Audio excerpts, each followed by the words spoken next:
Kembali lagi dengan saya Ade Madriana. Ayo lihat dunia dengan kacamata kimia.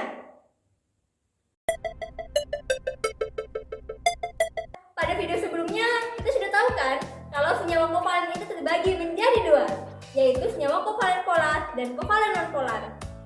Nah, pada video kali ini kita akan kupas tuntas mengenai apa sih bedanya senyawa kovalen polar dan kovalen nonpolar itu.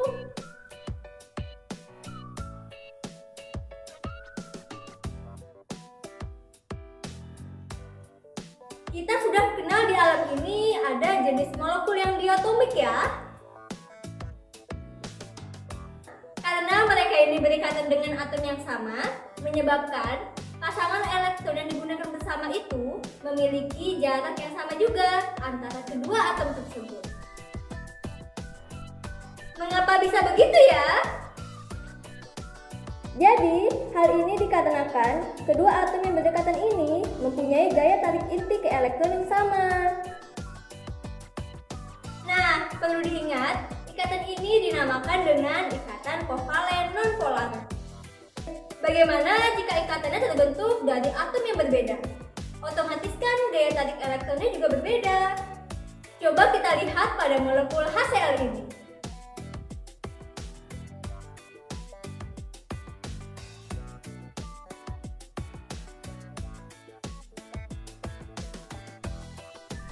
Wow, jarak pasangan elektronnya lebih tertarik ke arah klorin ya. Jadi jarak pasangan elektron dengan klorin lebih dekat nih dibandingkan dengan hidrogen. Hal ini mengakibatkan klorin jadi kutub negatif dan hidrogen menjadi kutub positif. Ada yang tahu nama peristiwa itu apa? Iya, peristiwa terjadinya kutub ini dinamakan dengan polarisasi. Kok bisa terjadi pengkutupan gitu ya? Kenapa kok atom klorin jadi kutub negatif, sedangkan atom hidrogen menjadi kutub positif? Jadi, gaya tarik atom klorin itu jauh lebih besar dibandingkan dengan atom hidrogen. Jadi, hal ini bisa kita lihat dari nilai keelektronegatifannya. Semakin besar nilai keelektronegatifan, daya tarik elektronnya juga akan semakin kuat. Atom klorin mempunyai nilai keelektronegatifan 3, sedangkan hidrogen hanya 2,1. Hal ini menyebabkan pasangan elektron akan lebih tertarik ke arah klorin, sehingga klorin menjadi kutub negatif dan hidrogen menjadi kutub positif.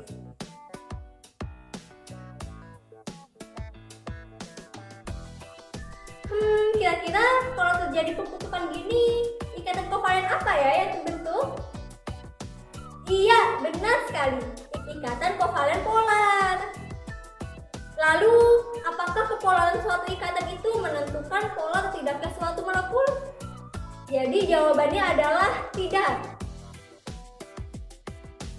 Kepolaran suatu ikatan tidak serta-merta membuat molekul tersebut menjadi polar. Untuk mengetahui polar tidaknya suatu molekul, kita dapat lihat dari geometri molekulnya.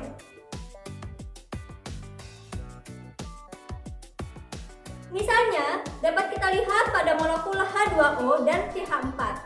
Pada molekul H2O, kita sudah ketahui sesuai tabel keelektronegatifan bahwa O lebih elektronegatif dibandingkan H, sehingga elektron akan lebih tertarik ke arah O dan ikatan akan polar.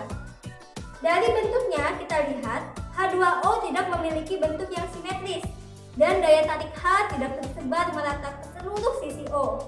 Dari pernyataan ini bisa kita simpulkan bahwa H2O merupakan molekul polar.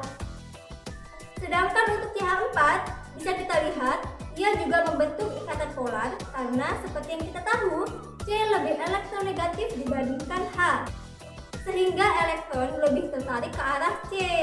Dari bentuknya bisa kita lihat CH4 memiliki bentuk yang simetris, di mana jika kita potong menjadi 2 atau 4, ia akan memberikan bentuk yang sama.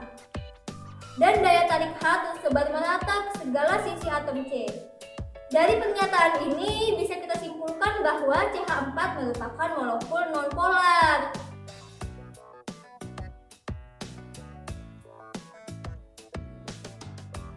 Nah, selain dengan dilihat dari geometri molekulnya, polar tidak ke suatu molekul juga dapat kita lihat dengan mengalirkan molekul tersebut dengan medan magnet.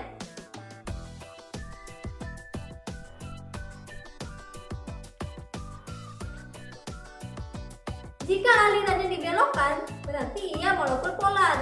Tetapi, jika tidak bisa dibelokkan, berarti dia molekul nonpolar.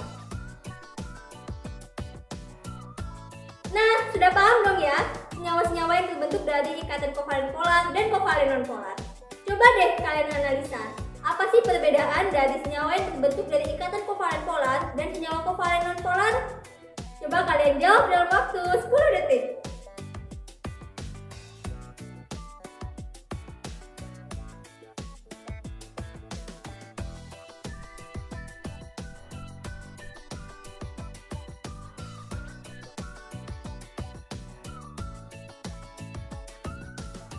Ikatan kovalen polar terjadi pada dua atom yang sama. Nilai keelektronegatifannya akan sama, sehingga gaya tarik inti ke elektronnya sama, menyebabkan jarak antara inti ke pasangan elektronnya juga sama. Sedangkan ikatan kovalen polar terjadi pada dua atom yang berbeda, otomatis nilai keelektronegatifannya juga berbeda, sehingga gaya tarik inti ke elektronnya berbeda. Hal ini menyebabkan terjadinya pengkutuban atau peristiwa polarisasi, sehingga terjadi perbedaan jarak pasangan elektron dengan masing-masing atomnya. Bagaimana sahabat? Apakah jawaban kalian sudah benar? Selamat bagi kalian yang menjawab benar. Yeay! Bagaimana sahabat? Seru dan mudah sekali kan belajar kimia bersama? Sampai jumpa pada video selanjutnya. Bye-bye!